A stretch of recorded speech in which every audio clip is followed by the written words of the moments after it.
Oh, hi there, everyone. Hopefully you guys are doing well.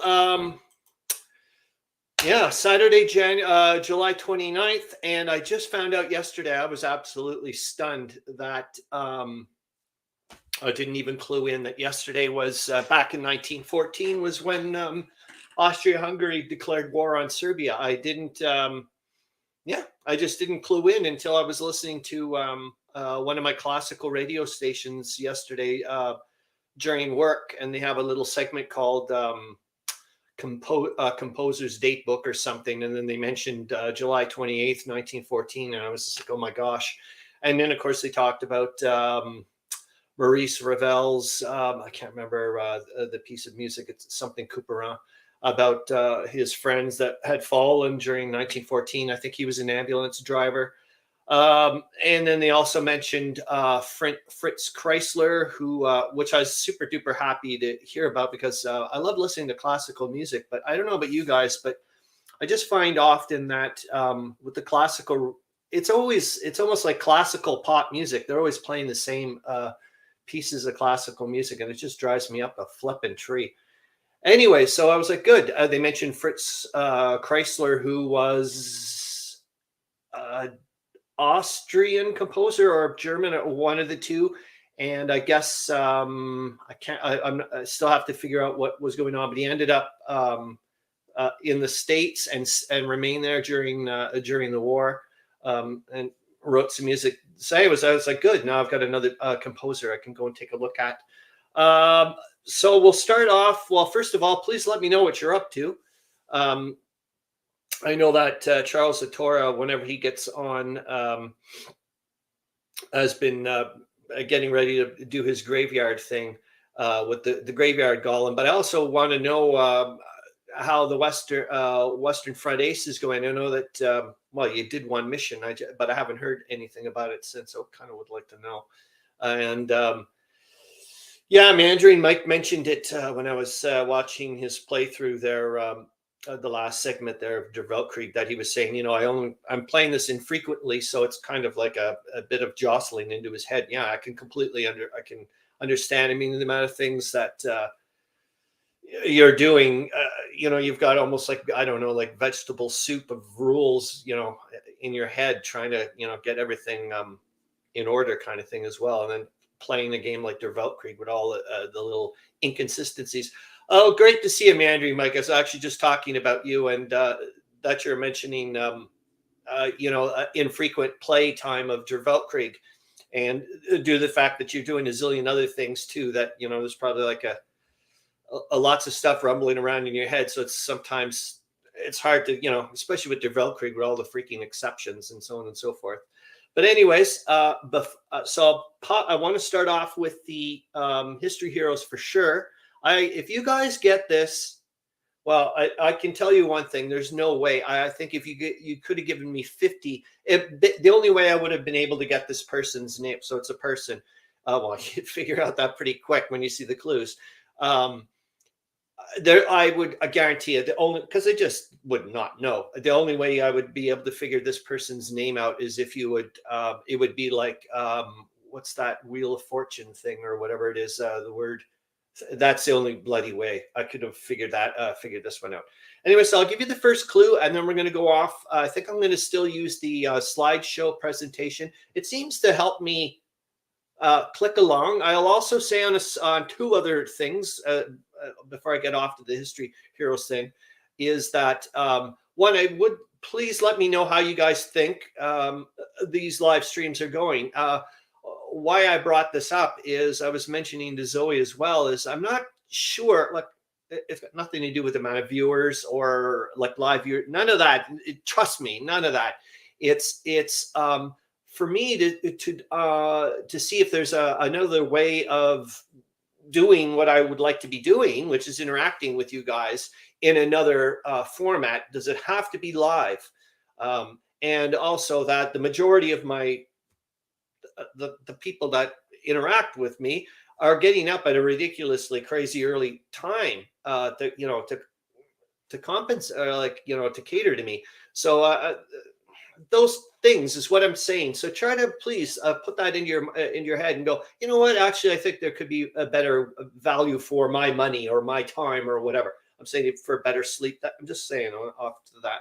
What I'm looking at on a third note though about the live streams, I have been enjoying this second week of not taking. I'm not saying I'm not taking the live stream seriously, but not so focused on trying to get this 1 hour or like a huge amount of, okay, everything's put in its place kind of thing. If I've got this segment, this, that, I'm like, it was, maybe I'll be able to do it at some point. But the thing is, I've got to also realize people that do these things professionally or whatever went to school for this type of stuff, or maybe have a natural talent, and so on and so forth. And,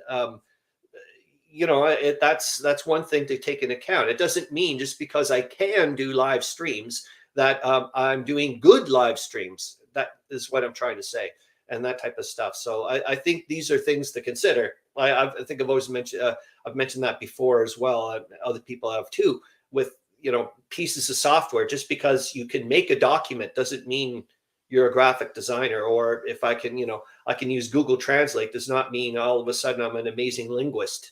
Anyways, we'll get off to, that's the end of that. And then let's get on to the real live stream stuff. And I'll start off with the clues for History Heroes. And I think, Meandering Mike's at 111, if I did it correctly. And here's the first one. I'll pop it into the banners. And oh, darn it, I didn't have the clue thing. Hold on here. I'll pop that out.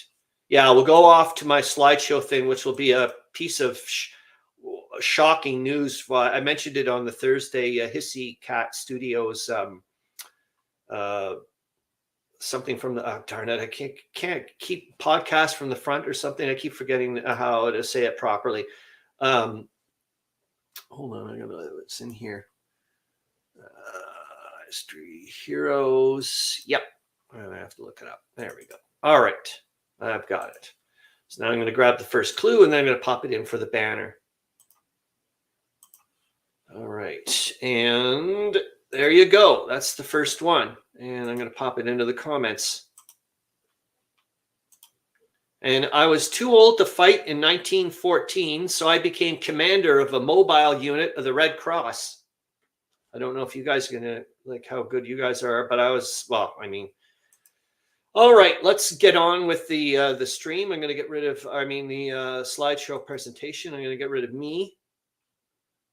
Hold on, I got to, my StreamYard window is so small, so I can see what else is going on here. So there we go. That's my first piece of shocking news for me, is that Magister Militum, which is my absolute all-time favorite miniatures manufacturer, they're selling. They're going out of, they're looking for a seller, and their last day for casting, it says, or taking orders for casting it says no far ranges, no more. Last casting day is 26 September. I need more. Let's go to their website because I can do back and forth here. So I'm going to go back to this for a sec, and then I'm going to present so we can take a look at their. I'm going to get rid of the banner temporarily. Get back to the comments, and then I'm going to present my screen. It's my Magister Militum, and you guys can see that. All right, so here's Magister Militum's homepage, and like I said, this is my favorite manufacturer. I was extremely fortunate to meet the owners a few years ago. When they were, they often have a booth at the Selweg Open, which is the Southeast London War Games group. It's in, it's at the Crystal Palace sports facility thing. And what really blows me away, I'm actually going to show you some of the stuff that I love, is, like I said, I need more miniatures. Like I need another hole in the head. But this could be the last time. Now, this is not a lot of the stuff that I really, really like. Actually, we'll go to the 15 millimeter. And then we'll go to the last, I think, is is not actually their range. It was the old Chariot range, I think it was called. And I absolutely just adore most of these. Here, we'll just take a look at here. And they've got ridiculous amounts of Meandering Mike says, more minis, you darn right. And that's what I think was kind of interesting that Charles Latora mentions way up there in one of his thing about the Krusty Colonel's War Games channel. Excuse me, I'm going to grab some water. I have spent so much. I've given them so much of my custom. It is ridiculous. Like I said, I got to meet these guys, and what blows me away, they're really young. Well, maybe because I'm now getting old, so everybody's young. But no, I mean really young. So I was surprised that they mentioned in the newsletter that let's take a look at all their historical periods, as you can see here. I know a lot of you guys are, well, let's go to Dark Ages. Let's take a look. I know that some of you guys are like using Dark Age things for your fantasy and whatnot. I wonder if we could have typed in Magyar just for the hell of it. I don't even know how to spell that properly. Oh, hold on. Magyar, I think. That it? Oh, good morning, William Arends. Great to see you, man. Hello from a cooler and rainy Kitchener, Ontario, Canada. You're darn right. So I got it right, Mag? Yes, I did. Okay, good. So there you are. Yeah, William Arends, it was so nice. What a difference, eh, compared to yesterday. Oh, it was so hot and sticky. It was just gross. And I'm like, oh, this is just lovely. Yeah, so they do actually have some Magyar light cavalry. Well, that's in the fifth. No, that's overall because it doesn't say what scale. If I had gone back, I would have, I think I mentioned this before, I would have started again in 10 millimeter, but oh well. Anyways, I've given them so much of my custom, it's not funny. Super nice people to deal with. I find their castings fantastic. I've never had an issue with, like, every time, if I've had a problem with their order, they've bent over backwards for me. You usually get free bases. I don't use their bases, but I mean, it's still nice. Their website is excellent. They've really been upping their ante too the past couple of years. So I'm like, but they said in the newsletter that their personal lives, their political career or whatever is, I guess their whatever their council or whatever they're doing is taking more of a thing. So that's just the way it is. I met one of their children, and he was, I think, in his early 20s. So I mean, he's maybe got he's got other interests and whatnot. So anyways, that's it. I'm glad I got to show it to you guys. So if you want to give them your custom or whatever, I mean, they're relatively expensive to have them shipped over here. But what I've done with other people, well, from Ottawa, is go in on it. Where I'm like, hey, let's all go in. And actually, one year, which was wonderful, actually, one of my friends is that. Here, I'll remove it. Hold on here. I gotta figure that out. I'm doing it again. Stop the screen. Am I back to normal now? I think. Is that I knew I was going to be in London, so during that time for the Selwig Open, so I was able to actually make an order and go over there and bring them back. So it was awesome to save some shipping costs and whatnot. So okay, let's go back to the slide. Oops. I think I just have to hold on.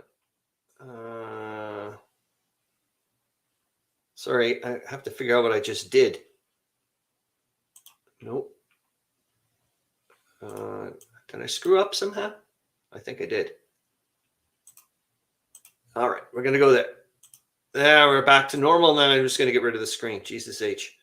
It's because the window is so tiny. So I'm like, okay, so I'm going to stop the screen.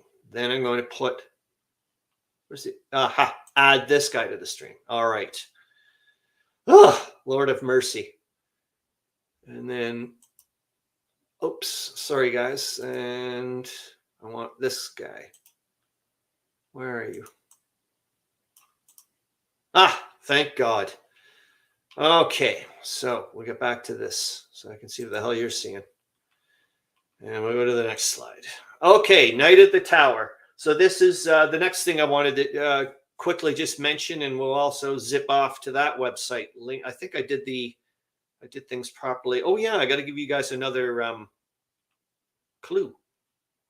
Oh yeah, William Arends. I don't know if you noticed. The first clue was I was too old to fight in 1914, so I became commander of a mobile unit of the Red Cross. And the second clue, and I'll pop that into the banners, is I was determined that the final resting places of the dead would be remembered. And you guys, man, I'm just absolutely blown away. Like, remember, of course, I don't know what your knowledge level is, but I'm just like, holy smokes! Like, it's just some days I'm just like, what the hell? So that, so this is the night of the tower at the World War I Museum and Memorial. Hold on, I'm just going to put you guys back to normal size. Then I'm going to go get rid of this. And I've got another live stream link. There we go.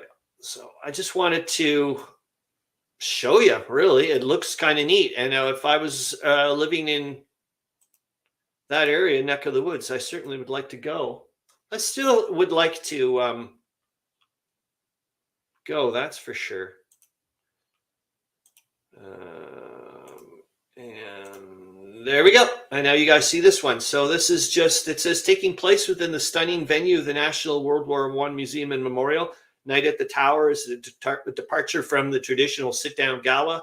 Hours of festivities flowing from gallery to gallery as freely as the food and drink, accompanied by music and conversation. Help support local and national landmark and get your ticket today. Boy, that would be pretty cool to go to. And when's that? Well, that was the 19th. They mentioned it, so I don't know when. When does it say? Oh, the 30th of September. That'd be kind of neat to go to. Now I'm going to go back to stop the screen. Where's that guy? To the stream. And I'll get rid of him. Pop you guys back. And you guys can see that, I hope. And I'm going to give you another. No one's still figured out the. I didn't put it in the comments, did I? No, I didn't. Sorry. That would have been the website thing. Goodness gracious. Hold on. All right. And I got to pop this back. Yeah, I'm really still absolutely blown away by the Magister Militum thing. So, like I was saying, I'm gonna go freaking mental. You're getting very close. You're well, you're gonna get a point, as you know. Sounds like an architect, maybe Luton's. You're wrong, but you're certainly on the right track as far as I know. Nanguea, sorry, I'm reading my own thing. Good Lord. I was determined that the final resting places of the dead would be remembered. And I put that in as well for the banners. And now we're going to go to the next slide. Yep, I did. So we won't have to go to the website. I watched the last episode last night. Yet again, I'm going to recommend this thing. I'm sorry if I'm beating this to death. You could certainly tell that they wanted to continue on with the seasons. And it was interesting for me to find out whether or not they were going to try to rush lots of things of the last episode. Didn't seem to be. Darn it. It's because it was touching on a lot of stuff. And obviously, things that, I wouldn't be often reading in the history books, because they're maybe very battle oriented and so on and so forth. Whereas this is not, obviously, but you get to see that. Oh, geez. And just some really good, I just found really, really good acting, good writing, the whole 9 yards. There was actually one, I'm glad I have this popped up, was they mentioned it several times, was feeding the machine. So they called it often I guess the war, feeding the machine. I thought that was an apt way of putting it. This as well is also going to tie in. So that I watched this interview earlier in the week, and this was on. This is. I'm going to get rid of the banners for a second. Hide it. There we go. So that's the other thing. William Arends says Mike Adamson. Good. I don't know who the heck that person is, but you're wrong. But you're going to get a point.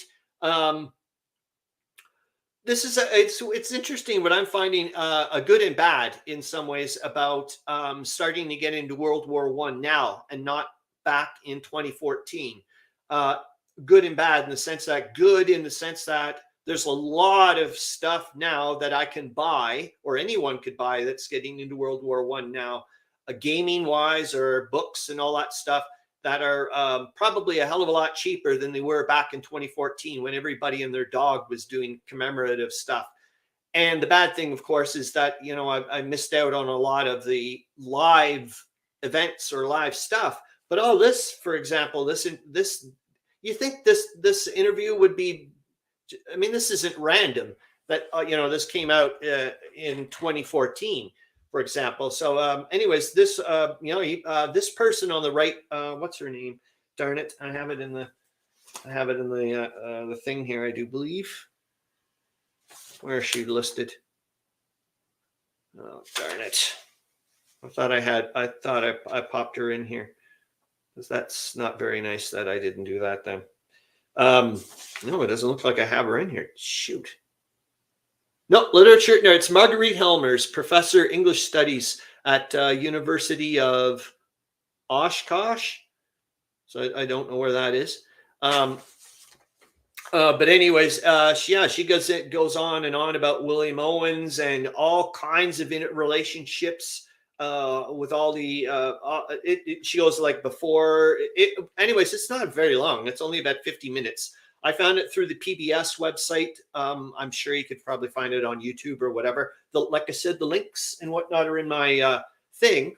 I will also mention that I was looking at the William Owens book just very quickly in the back there this morning. And I found interesting that the back of it says here, and I didn't know that he died just before the end of the war.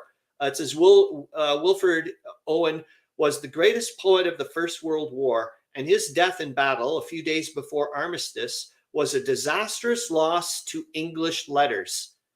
And I just thought, wow, what a cool way of putting it. English letters. Like, I think the person means, you know, I was just like, wow, maybe I'm wrong. Maybe that's not the way the person, because they didn't say words or whatever. But anyways, so here we go. We're going on to the next little tiddly bit on my thing here. So why am I bringing this up? Oh, here, I'll give you another clue. Third one. This is great that you guys are not getting it right off the bat.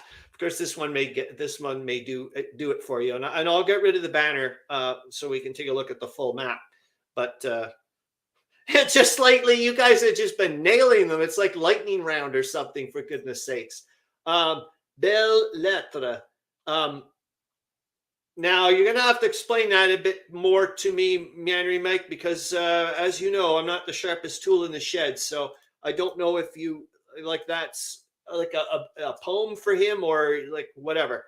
So please let me know. So there you go. That's the third one. I was founder of what came to be known as the Imperial War Graves Commission. Meandering Mike, thank you. The Art of Fanciful Writing. Thank you. So, okay, I was on the right, hopefully, tidbit. I'm going to get rid of the banner just for a second. So why did I bring this map up? Because I said I was going to do the map sequentially, but I was like, no. I'm bringing this map up for a lot of reasons. Well, one, because it's connecting with my mini game. Hold on, I'm just going to grab some water. Charles Latora, guess what? You get a point for that, for not knowing anything. I know nothing, which is kind of an answer. So there you go. Look at it this way for this map. Like I said, for the mini game, I had to start cluing in about the Caucasus. I'm getting better. The Caucasus region, and trying to figure out of how to strip the Caucasus army or the units in that to bring towards the Eastern Front to help the Russians there for January 1915. Charles Lator says maybe a half point. Oh, darn it. You get more than that, man. Speaking of which, Charles Lator, that you mentioned maybe a half point. I thank you so much for saying that, because when we go to the random game of the week, which is 1914, a miniatures game. So remember, I was saying that we're going to probably be yabbering on a bit about miniatures. Is that wait until you see one of the little things where they mentioned in the errata, which I thought was ironic, because it says, oh, well, you'll see. It's about the errata about the game ends when half the defender's army is eliminated, or half the stands. And then they put in brackets, we recommend a 15 stand army. And I'm thinking, what the hell? He should have maybe picked an even number. But anyways, I just thought that was kind of ironic. Meandering Mike says at least 3/4. Yes, we'll give him that. Well, and there we go. We'll use the crazy rounding rule. He'll go back up to 1.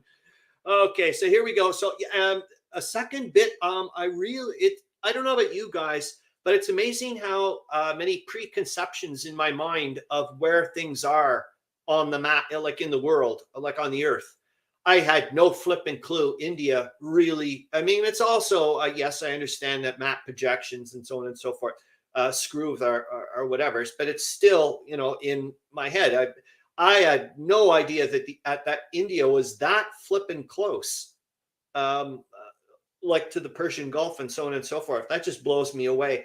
And how I found that out, not from this map particularly, is when I'm starting to look at like where Trans-Caspian area was and so on and so forth. And I was like, holy smokes, we're getting into China and whatnot. And I was just like, whoa, like I was just absolutely blown away how things were there. As well as you can see yet again, I don't know if you can, no, I got to remember it. You can't see my mouse pointer when I do the slideshow thingamajigs, but just shows you yet again all this area of where it says the British Empire 1907 and all the British controlled oil fields. 0.5 rounded up. There you go. Boink. Charles Latora, you're getting it. You're getting a point, man.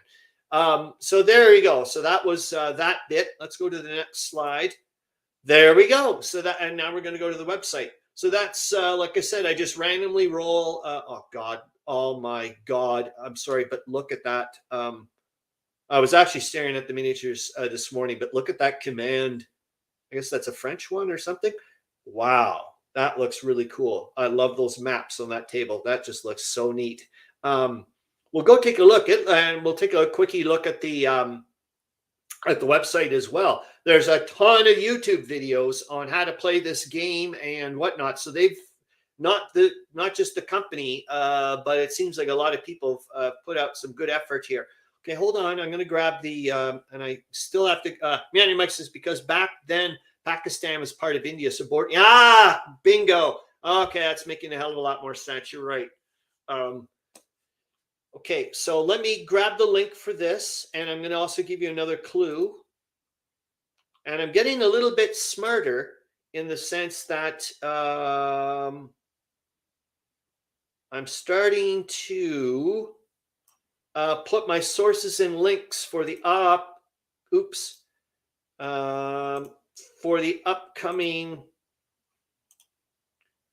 like in sequence kind of thing. So that way I'm not like running around doing whatever here. So I'm going to go to the site first. Hold on. Paste and boink. Okay, and then I'm going to get back to StreamYard, make you dinky, and present, share the screen, board game thing, and we're there. All right, you guys can see that. Now I'm going to pop in another whatever, and this one is, now you guys can hopefully see that as, can you see? Yep, you can see that. Good. And I'm going to grab the next one. So number 4, the fourth clue is my movement created cemeteries and monuments to all those who died in World War I. And I'll put that in the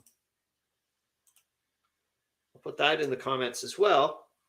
And then I'll go back to the website here. So and it's, yeah, we'll go also to Great Escape games. And as well, like I said, and you can, I was also looking at their scenarios this morning. It looks really neat. But here's some of the images. Let's take a quickie. Actually, no, their images suck. That's right. I forgot. Or I shouldn't say their images suck, but it wasn't very, You guys can still see everything. Great. Okay, so here's their full-on website. I don't know anything about this company. Just like I said, I just found these guys out this week. I'll get rid of the banner just for now, again, so that way we can see, you guys can see the full-on. And I'm just obviously going to go to the 1914 thing, but it's only 40 pages. Let's take a quickie look at the preview. Might as well.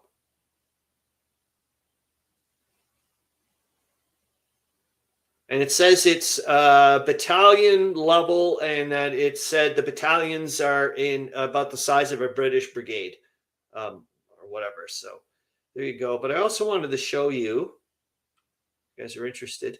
But look at that. I mean, I just think it would be kind of neat to play. Like, I mean, William Arends says Major General Goulstone. No, but wow, all these people, I have no clue who they are. So this is awesome. I'm going to go now. How do I do this? Do I go to that and then, okay, goody. Okay. So here, for example, here's some scenarios that we can download, which I thought was, and they're looking, look at this. Look how detailed there are. Like I was thinking even right now, I think they get like for the download for the summary section, I think it may give enough info, or even what is it that you guys play, the Fistful of Lead, and you guys were saying there's all kinds of modifications or period specific versions of it. I'm wondering if you, because look how much this person, and look, it's on my birthday. I think it's so cool. Is look how much information they've popped in. I'm just like, impressive, people. Jeepers jumping. Look at all that. Not bad, huh?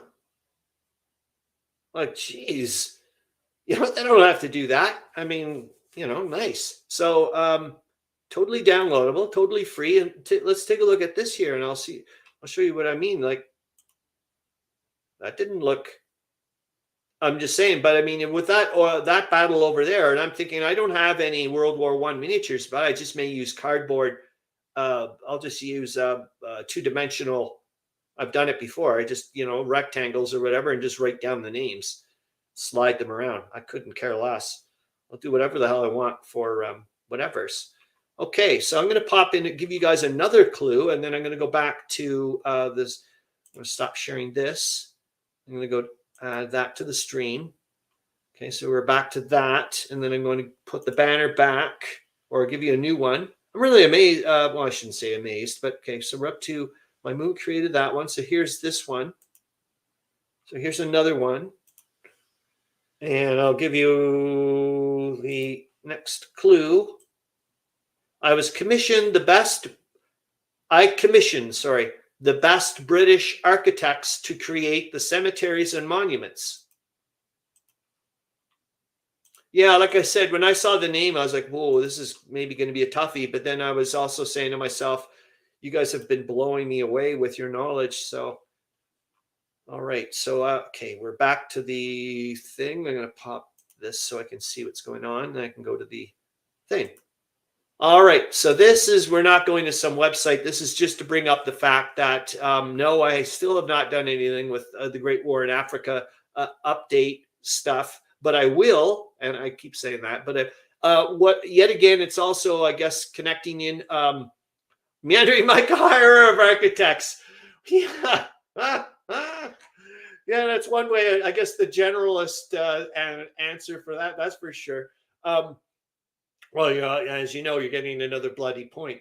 Is this is another way for me to not turn things into a chore and still be able to get stuff out for you. And yet again, with the main motto from Charles Latora, "Are you having fun?" You know, that's the main thing. I was like, okay, let's remember that bit. I'll put myself in a dinky rinky dink. No, I don't want to kill the. There we go. So that's that bit. Where's the next one? Now I had no. I'm going to get rid of this. Hide the banner. Hold on here for a second. There. I had is this a real thing? I'm assuming. Anyways, I'll show you where this is in. I've got, like I said, it's in the sources and links. It's a pictorial. It's fully downloadable as far as I know, if you sign up for this website. but I didn't know that. It never occurred to me that they camouflaged things, and I didn't know they did something crazy, like crazy colors like that type of thing. But I was like, what the hell? That it just I just wanted to share the picture with you. Really, that was it. Here's the next one. So this guy, I'm bringing him up as connecting also with Charles Latora and with the Caucasus area, but more specifically, I think they're pronounced Circassia because of the double S's. This guy's Grigory Zas, 18 or 19th century person. Hold on, I can grab the link for him. We can go take a look. Anyways, I brought him up because, well, he's a nasty piece of work. And Charles Latora was mentioning that, I know the French love Napoleon and so on and so forth, but he was like, this guy did a lot of people died unnecessarily and so on and so forth. And anyways, I was looking up Circassia and so on and so forth. And then I saw this guy. And like I said, hold on, I'm going to present, share the screen. Gregory Zas, window. Boink. So you guys can see that. So yeah, here he was. And all I got to say is, you want to talk about someone who's, maybe top nasty person around, just unbelievable what it seems like this person went about doing, as well as he seemed to be enjoying, like he boasted about it and was able to, yeah, anyways, just the whole, if you guys want to go and find out about someone, that's one nasty piece of work it seems to be. So anyways, I'm going to stop the screen and we're going to go back to this thing again, and then we're going to go back to here. All right, I think we're almost finished with the slideshow. Oh yeah, so here, the history of the Great War. I'm just bringing this up as well because this is Wheatley Live Says. I'll pop in so you can pop in the new banner.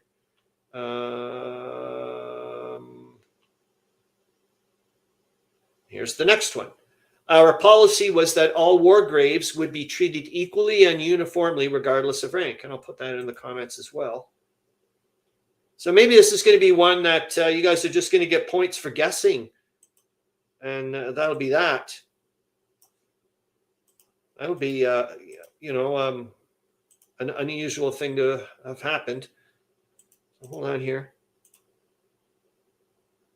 And it looks like maybe I needed another L for uniformly. Hold on.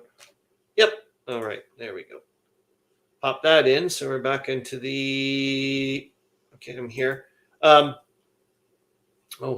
I've got to get to the slideshow. And so I'm just popping Wheatley Live Says podcast on again because I find it really, well, he's really good. And tons and tons and tons of episodes on there, and it's just as well nice to get a different take on things week to week. And he also highlights a lot of different topics, or it focuses on certain areas that, well, he's got like oh my gosh, something like 8 parts on the Versailles Treaty, and well, you can see here 4 parts on the Russian retreat, the Gorlitz Tarnów breakthrough, and so on and so forth. This one I brought up, I haven't picked up the book yet, and I've put it in the sources and links there. It's just one of the books that I thought, oh boy, I wouldn't mind taking a look at some point. And due to the fact that it also has the little lead soldier in there, I thought it was perfect for us, all of our gamers. And I guess it's about a son giving his dad a little lead soldier and asking the little lead soldier to Meandering Mike says, Colonel Charles Young, no, but you're getting another point. Goodness gracious. I'm going to hide the banner here for a second. No, wait, no, I didn't. I'll just put in a new one. Hold on. Comments. I want there. And it's this one. Rudyard Kipling gave me the inscription for the graves of the unknown to God.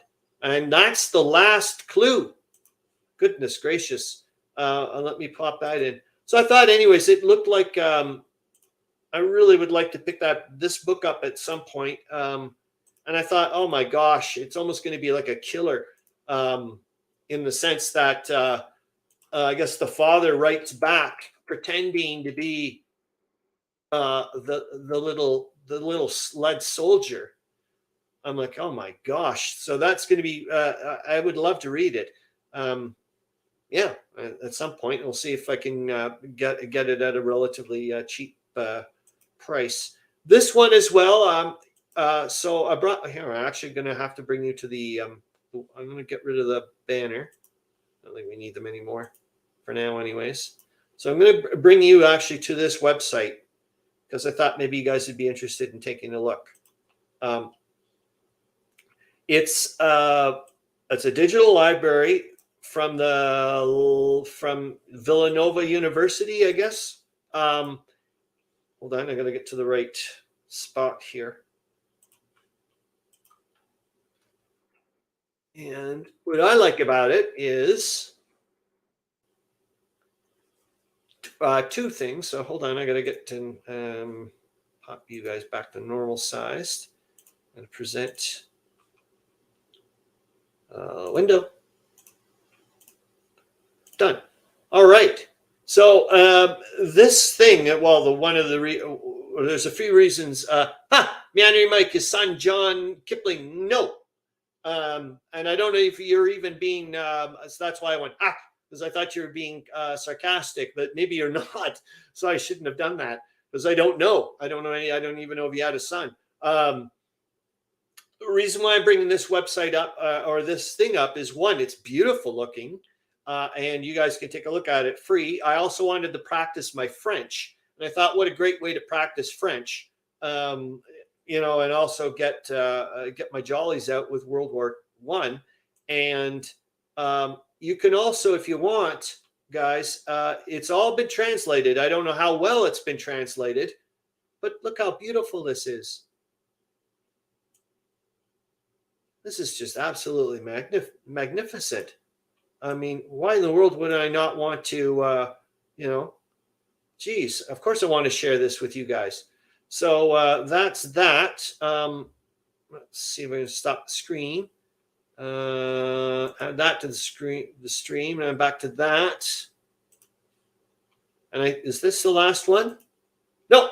And I'm watching this movie, or just started watching it. I'm watching this on Tubi. So it's free. It's from 2013. Hold on, let's do it. Let's pull a risky business, or whatever the hell they call it.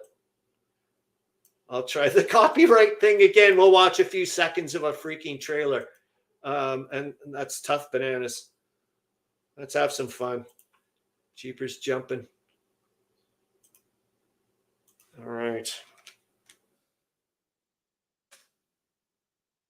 Oops. Guys, I forgot to hit the thing. Oh, goodness gracious. So I got to get back to here. We're going to kill that. I'm going to present, share the screen. Boink, boink, boink. I'm going to put myself muted for a second so you guys can hear this properly. It's only 2 minutes 55, but we're not going to do all that. I just kind of want to get you kind of going, this seems interesting. Hold on. I got to mute me so we don't get the double.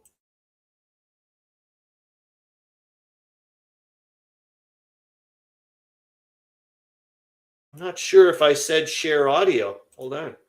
So I'm going to present again, share the screen. Aha, I did. Okay, goody. Wasn't sure. Now I can mute me.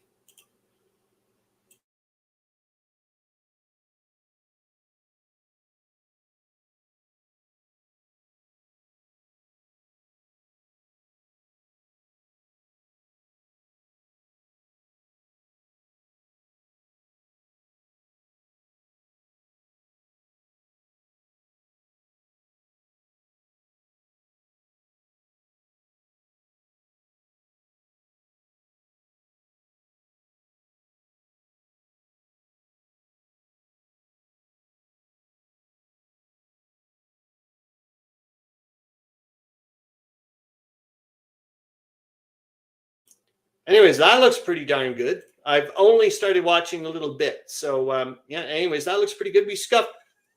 It's 10:45. There's only 20 minutes. The Calandale thing's 20 minutes. So that should be okay if you guys are all right with that. So we'll run a little bit after 10 minutes after 5.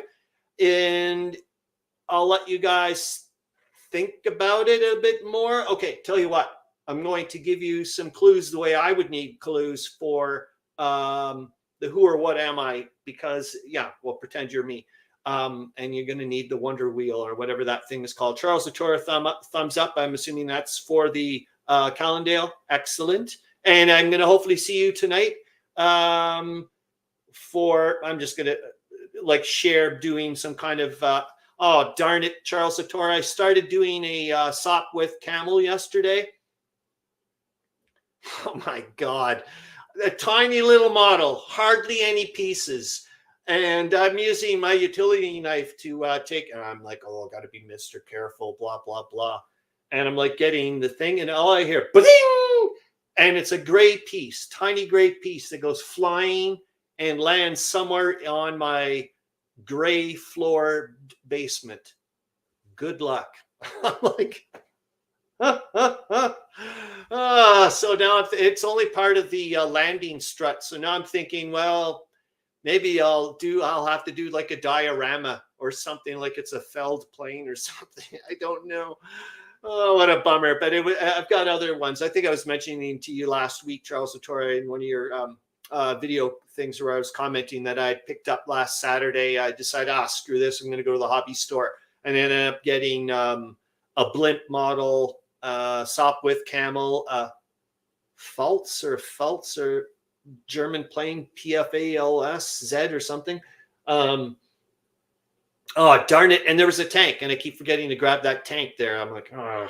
But anyways, yeah, that was about it. And then, yeah, so anyways, let's do that. Was that it? I just wanted to go straight to the, I think so. Okay, hold on. Let me pop up. And then, oh yeah, the Wonder Wheel things. So the person's first name starts with the letter F. And their surname starts with the letter W. And their last name is 4 letters. And has 2 vowels. How's that? So first word, their first name starts with the letter F. Their second name, their surname is 4 letters, starts with a W, and has 2 vowels. Oh, good. You're so close. Meandering Mike gets another bloody point, like you need them in a hole with another hole in it. Bang! Ba-boom! William Arends does it. Sir Fabian Ware. Done, like dinner. So now we can actually show you the, I'm going to get rid of the, I'm going to show you the picture. That's what we should going to do. Well done, William Arends. Jesus, Murphy, man. Okay, so we'll put that in. Man, that was a good one this week, eh? At least I think so. Okay, hold on here. Share the screen. Oh my God, I had the picture there already because I was being Mr. Super whatever. Okay, I'm so not used to having you guys as the giant screen anymore either. I'm usually having you so minimized. I'm like, where the hell's the present thing? It's not tiny over there. Hold on.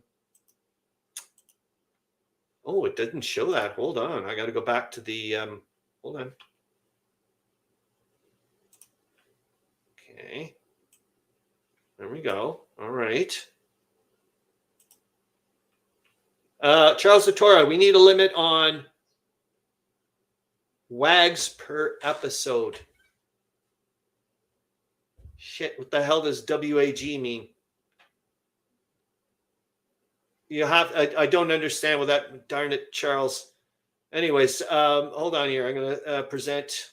Remember, I'm not the sharpest tool in the shed there. You keep thinking I am, but I'm not.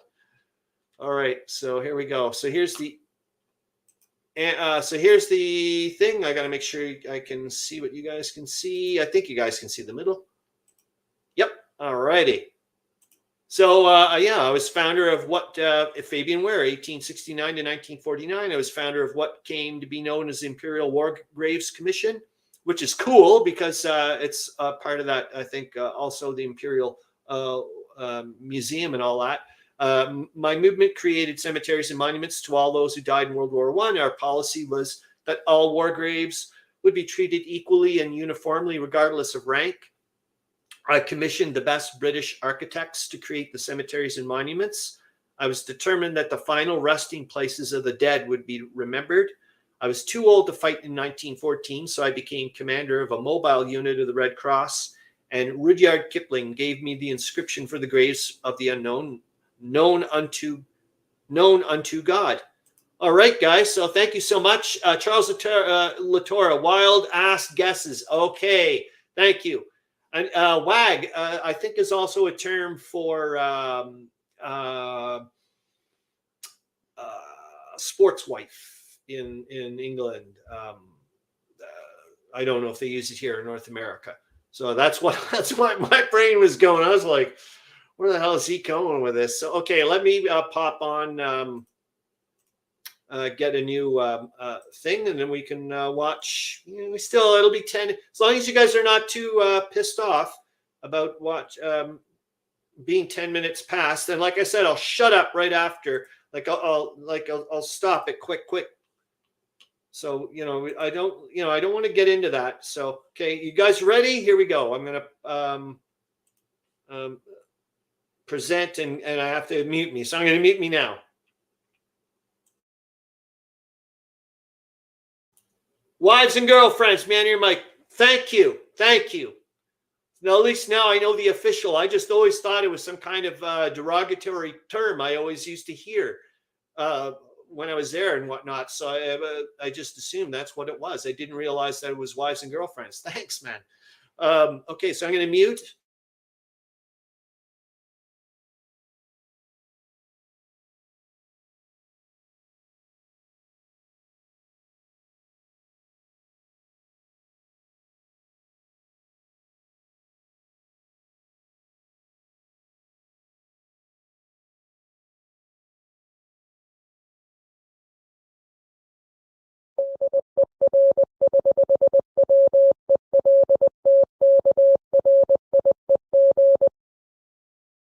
All right, well, here we are in October of 17, and I've flown through most of the turn. I'm actually through 5.5 turns of the month already, with just more repositioning, filtering troops in and out. There are turns where an 8-5 comes in for the Germans and one gets pulled at the same time, which, is just a matter of headache if you were playing it out to try to keep the unit designations correct.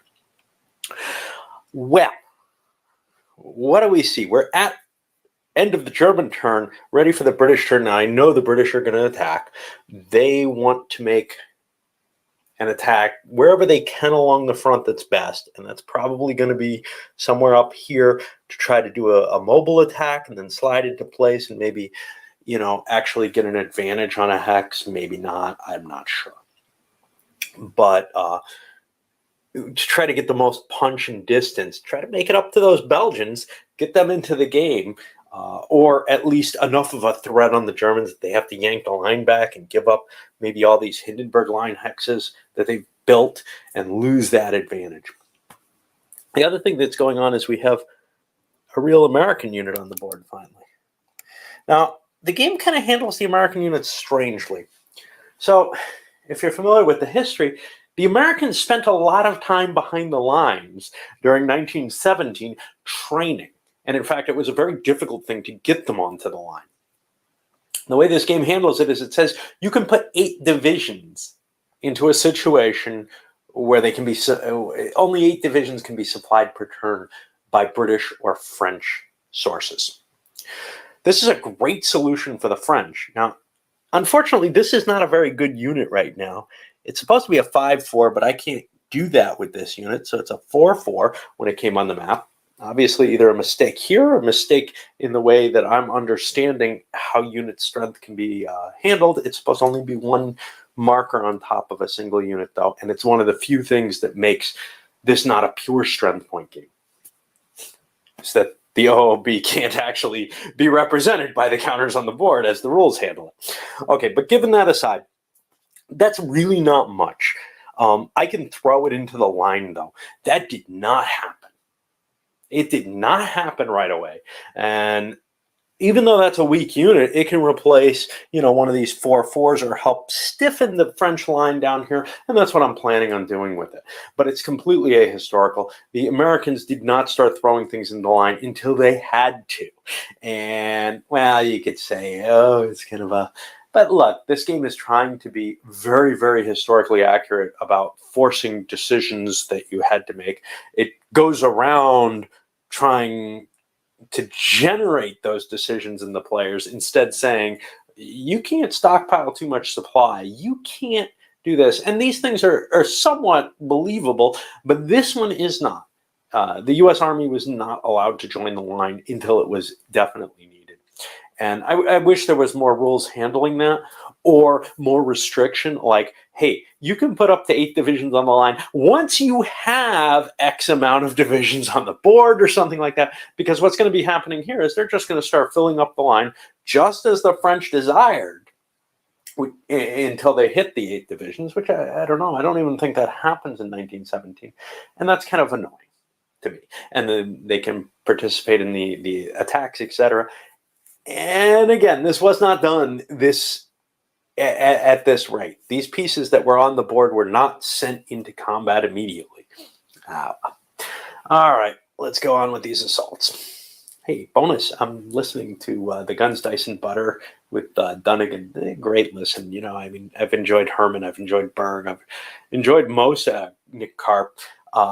I've enjoyed when he has, these great designers on. That's worth listening. It's not worth listening to somebody like me. But I don't know. Some people think so. But I certainly don't want to hear myself. I can hear myself all the time.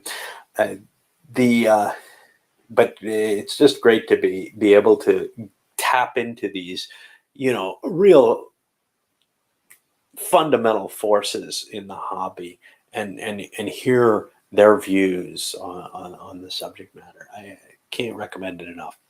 So the English launched an attack up here. That didn't work. Mobile attack, trying to get some kind of flanking action going. Then they went for a 2-hex attack on this. That did work. They got a maximal roll. Drove the Germans back. The Germans are going to have to patch another hole in the line. They want to keep holding Paris or the adjacency to Paris because they think they can still do an assault into that. They've destroyed this fortress. They're in a position where they should be able to gain some traction there, and if they break through with the initial attack with those assault troops, and they're thinking about doing it all along the line, just hitting everywhere and trying to, just break the French line all the way across in as many places as they can to jiggle things up and really crush the French here. That's their goal. They don't want to fight the British. The British are eating away their demoralization points. They're up to 600, but that's only halfway to their first problem step. So, well, because the French are beginning to push some Americans in here, and they're planning on an attack from the south at some point using those big American units. Those American divisions are kind of interesting because they are huge. Now, there's rules where American brigades count as whole divisions, but those big divisions still just count as divisions. That's pretty impressive. All right, on to the last turn of October. And once again, facing the English, who are pretty much willing to spend any effort to advance, attacking out of supply again. They gain another hex. The Germans just weren't able to throw enough defense in the way, and they left the weak spot where they really didn't want it to the north a little bit more. You've got English forces just pushing further and further towards the Somme. I don't know. I don't see how the Germans are going to hold out against this without a further retraction, but I really wanted that assault to go along this line, try to break, and see if I can get those Paris advantages out of it. Because casualty-wise, the war is what the war is. Casualties, you might make mistakes and take big losses. In this case, the Brits gained a hex, Both sides took 5 points. The Brits have a territorial goal and a deformation of the line goal and all that. But what they really are neglecting is what they need to win, which is greater losses. On the other hand, the English can afford the losses right now. The Germans don't feel like they can. The French don't feel like they can. Well, as we slide into November, I noticed something kind of annoying. I decided, hey, let me check what the victory conditions are. I think they're just surrender. And indeed they are. Central Powers can get a substantial victory by causing France or Britain to surrender at the end of the third turn of November 18th. Great. And look at their decisive victory conditions, and that's a French surrender in 1914. As far as I can tell, I'll look down here. Perhaps the Schlieffen Plan has some victory conditions here. Otherwise,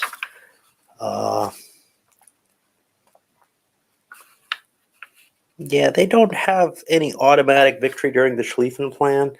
There's no indication of any victory except by the demoralization points. Therefore, you can't win the decisive victory by the rules as written. Of course, had Paris fallen and, it had been the ultimate German victory, which I think it actually was the ultimate German victory without Paris falling. I think Germany did very, very well at the beginning, and conceivably, I probably should have called the game at that point. But the way that it's written, there seems to be no way to get that automatic decisive victory in 1914, which is kind of one of those other little disturbing factors in the game. That bothered me right from the beginning. The Schlieffen Plan should have a chance of taking the French out by the brutality and sheer strength of it. And mine came close, I think. It got me to the highest possible level, which probably should be enough. Anyway, we got the new units out for November. Lots and lots of German units, but this is all artillery here. That's 10 artillery pieces. It's going to help the assault, but there's also withdrawals going on, units shifting back and forth, some of them to no real point.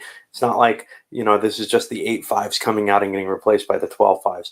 It's 8.5s coming out and coming in at the same time and all kind of crap like that. And I should have moved this during the German turn. I don't know where it would have gone.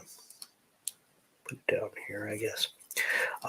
We're beginning to dig in along this new line, but the British already are dug in back here. So the gains of last turn were cemented, and it really looks like the Germans have to pull out and give up their their territory, or at least to some extent. At least down here, they don't want to be in that hex anymore. That'll free up a bunch of units that maybe they can slide down and help defend the line. But they really cannot stand against the English. They cannot. The slightly heavier units, the new combat chart, even without tanks involved, they're having an almost impossible time holding the line, especially once the line's already breached. The Brits can just keep punching and punching and punching, and they're willing to take equal losses. All right, probably last turn for tonight there. Well, the Allies were hoping to launch something. This is the beginning of November right away, but the Germans pulled out of this hex, and the Brits moved into it. Basically, the British attack was being planned. And then when I started looking at the chaos in the British line and units that need to be pulled back and recuperated, I decided I can hold off a little bit. It may be painful, but it looks like there's going to be somewhere I can attack. This whole thing is just such a stretch for the Germans. The Germans didn't pull out of here. They still have this dream of taking Paris by pushing back over this land that they gave up earlier and, just crushing it as their only real chance of victory. And I think it's reasonable. They want to do that first attack across the line with all those Strasstruppen and see what they can do. The Hindenburg line's still there, but it's really a threat. And if this cracks, well, there's still a chance to pull back. The French also had some thoughts of an assault, but they're low on supplies and they have no real reason to desire launching one at this point. Well, the English juggernaut reawakens and keeps pushing deeper, and another hex gained. This is a case where there were 2 hexes against 1. There was no entrenchment there. The German position is not tenable. They've got to get out of here. And I'm just going to peel them up and try to defend what I can up there at Mondidia. See how that holds, because there's just no way. And, my assault plans, they're being spoiled by the English ability to just crunch through the German line. And yeah, I couldn't pull out. I just couldn't do it. I wanted to shift things over. There's no real harm. I could give up to this hex. I could have slipped back a little bit, whatever, but that weakens the position and makes it possible maybe for an attack across there. And the German whole plan really centers on Paris. It has all game for me, and it definitely does at this point. Well, the Brits pushed another hex, but they pushed it up here. They're not threatening this bulge here. They want to make it to the Belgians. They have a different goal in mind. And they drive all the way to the Somme here. Again, just 2 hexes. Not terribly different in terms of losses. The Brits caused 17. The Germans caused 14. The problem is that it's easy on this new chart to dislodge things, especially if they're not entrenched. It's really easy to move the armies because you're doing so much more damage that even decent-sized stacks, this was a 25 infantry stack, but, you know, I mean, that only means that I have to do 12 points of damage. It's fairly easy to do that with a limited amount. So you can make some pretty big gains as we're getting into this era of the war, and that's what the Germans are hoping for with knocking the French out. But they're getting their asses kicked right now by the Brits. It's a long way to Belgium, though. Well, the Brits decided to call a halt. They're pushing pretty hard. You could think, well, maybe they could go for this hex, and I would have gone for it, but that's a city. I can't force the retreat easily there. That's what I really, really want.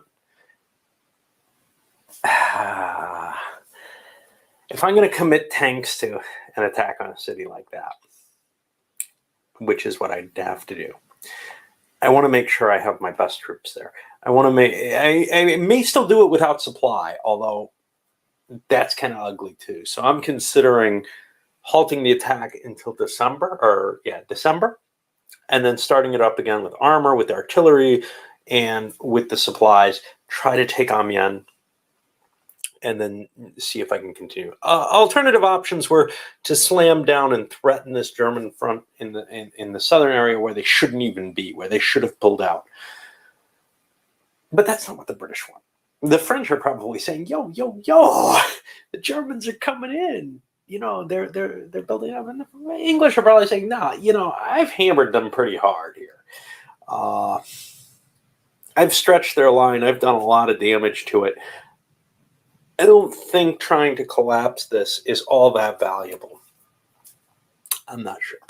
Anyway, the Germans certainly think they can't hold it, but they want to, and they're very pleased to have been given that respite as the Somme line has been advanced to.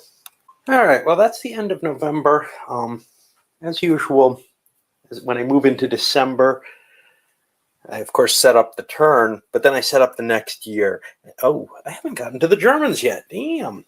And when I set up the next turn here, well, I ended up with a bunch of U.S. counters that aren't being used. And maybe that's true about most of the countries, that there's additional counters maybe for the link to east to west. I don't know what they're for. Maybe things that were used in the Italian front that maybe there's some option for that doesn't seem to exist or whatever. But they don't show up in my reinforcements chart, a significant number. There's also some weird things. Yeah, I know, I'm griping about the same kind of stuff. These replacement infantry divisions that aren't replacement counters. They look like normal infantry divisions. And the replacements there in parentheses on each of them. I don't know what that's meant to be. I've not seen that before. It's not the black bordered, hey, you got to spend replacements for that. I haven't looked up what the American replacement points are, but they're not very high. They've only got one counter, so they can't be getting a lot of replacements. So it may just be that you're expected to kind of funnel these in and rebuild your units with them or something. I don't know. That could just be a historical note there that's not explained, which wouldn't shock me too much. Anyway, what we've seen here, the Brits stopped their assault. They want some supplies. They want to break Reims. I also noticed that I screwed up, and forgot to build my Hindenburg line hexes when winter came. And so now I filled those in here, and also some along the Somme line. They didn't have all of them. Reims is one of them. That gives them a big bonus. They're not going to be able to use the urban hexide bonus there, by my understanding of how that works. Well, wait, there's a city center, but there's no urban hex sides. So I don't know. If they are, I guess they can use both terrain, the trench and the hex side. I don't think there's a prohibition against that. So that would make it a really, really tough city to take. I seem to recall, though, that those are restricted. Here I am looking this crap up again. I'll probably have to look it up yet again later. The defender can opt to use urban terrain if the hex under attack contains any single urban terrain hex side and a city center. Well, there's no urban terrain hex side. So all they're going to have is the entrenchment there. Reims isn't that important, except, well, it's got two really major things. It is the round net. The Germans can't use that net anymore for the most part because it's on the front line, and they've got rail net back here. But this was a key rail net for the Allies throughout most of the war. They got pushed out of it during the Kaiserschlacht, I think, and then retook it. But it's also the defensive value of it. But if it falls, even though it's a city or whatever, it doesn't affect the German morale or the Allied morale. And that kind of troubles me a little bit. I feel like you should gain something for land gains and lose something for land losses. I don't know how much, and I don't know how much detail you want to have. But these things were a big deal. When the armies were advancing, they got a little spring in their step, as it were, in a lot of cases. And when they were retreating, that demoralized them in a sense probably as much as army losses were demoralizing to them. When they held, it was fine, but there was a heavy loss when they fell back. That's just not covered in this game. It just seems to look at it as, all right, demoralization is really manpower reserves being eaten up to the extent that the army can no longer produce the supplies, etc. You've pumped too much in. And it's a different view. It's not really demoralization points so much as it's economic damage points. All right, up this one goes.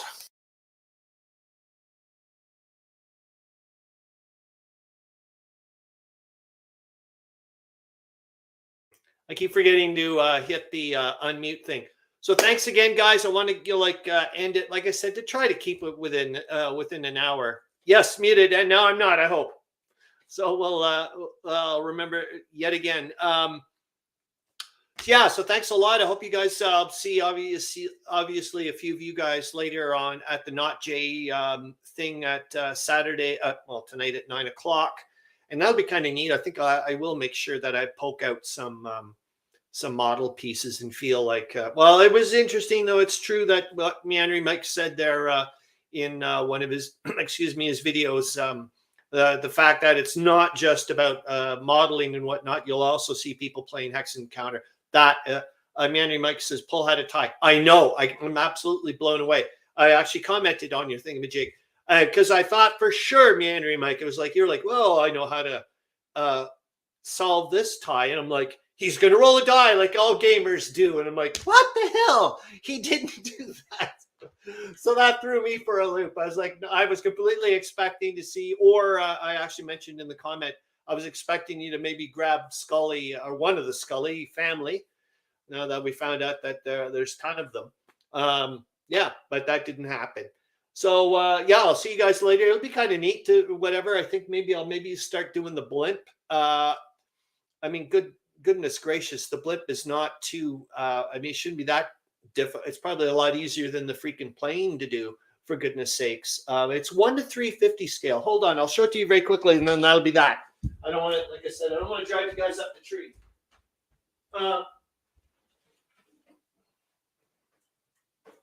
Yeah, the little guy I purchased purchased the little sop with camel, like I said. Maybe I'll just start doing that and not have to worry about. I'll not have to worry about doing it'll just be the tail end. So this was that's what I ended up getting. This guy was super cheap, and it was like hardly any pieces. So, and then this guy, False, is that how you say it? I like these guys. They seem like that was not very expensive, and they had a ton of different airplane. I went and took a look, but here's the Zeppelin that I picked up. They also had a Q class, which I guess was the later on version. And as you can see, I mean, this doesn't look too. I mean, this can't be that hard to assemble. It's, I mean, come on, it's a blimp, for God's sakes. So I guess, but I did want to talk to you guys later about this, which is something I've never seen before, but maybe you guys would know. It's this Harro Bosma, wash hands. Fantastic, great to see you, man. How you doing? Where the heck? Well, down in Brazil. How you doing, man?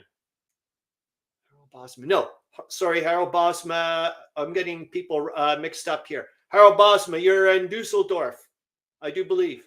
Correct. Am I wrong in that?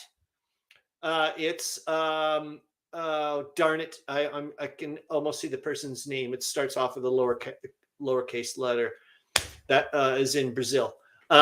It's this metal thing. These metal things. So you guys, I don't know if it's like for a stand or something or whatever, but I just found. Oops, sorry about the glare. But I find this absolutely fascinating. We'll maybe chit chat about it tonight on the Not Jay show. Harro Bosma, I'm pretty darn sure you're at. It's. Am I right? Hand purple blue piece. I don't know what in the world that means, but hand purple blue piece. I do believe you are. I think in Dusseldorf. I could be wrong about that. Anyways, I'll leave you guys. Let you guys go. Yeah, I'll see you tonight at the whatever, which would be super nice to see you. Oh yes, I was applauding. Cool. Hope you guys have a fantastic time. Super great to see you. Please consider what you guys think about the live stream, of whether or not it's a good idea to continue doing this. Like I was saying, I mean, for value for money, I mean, most of you guys are getting up super early in the morning, and it's like, come on, we can maybe do it another way or whatever, that type of thing. It's not, like I said, it's not because of lack of whatevers. I'm just saying, like, that type of thing. Okay, have a great time, and I'll see you guys later. Bye. Meandering Mike's right. Let's cut it off. Okay, see ya.